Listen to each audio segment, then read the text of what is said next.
Hello guys, I'm Chandakarnakaran. I'm a music producer. Welcome back to my channel. In this video, we'll be checking out an overview of the FLKey 37. I'll be explaining you the different knobs, the buttons and the various features that are inside FLKey 37. Without any delay, let's get inside the video. This keyboard has 37 full-size keys, which is also 3 octaves of keys. And it also has 16 touch-sensitive pads and 8 rotary encoders. It also has more transport controls when compared to FL Studio Mini. There is also a LCD screen for feedback and wheels with smooth action for pitch and mod controllers. This keyboard works with USB and can be used both on a PC and a Mac. Along with the keyboard, you also get 6 months free trial of FL Studio Producer Edition and a range of other bundled softwares. It also has a MIDI out and you also get the ability to use a sustain pedal.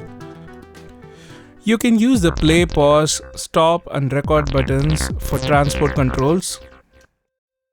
Now this is the first feature I really enjoyed in this keyboard. Now in order to undo multiple steps inside FL Studio, I have to use Ctrl plus Z as well as Ctrl plus Alt plus Z so that I can successfully undo multiple times.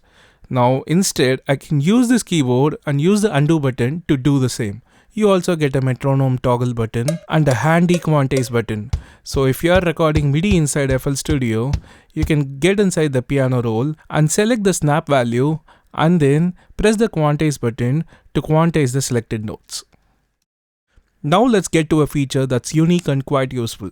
So on the top you can find a button with 3 dots. So this is the button for navigation mode. Now this button shows how integrated FLKeys is with FL Studio software.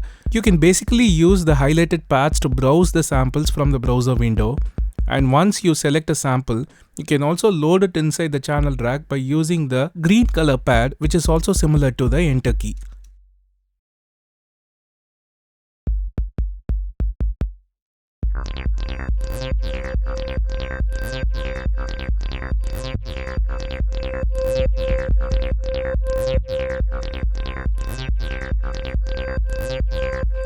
Beautiful. Now I'm sure most of you guys are browsing through samples in order to find that particular sample, and this navigation mode with these pads are extremely handy in order to browse through a large collection of samples.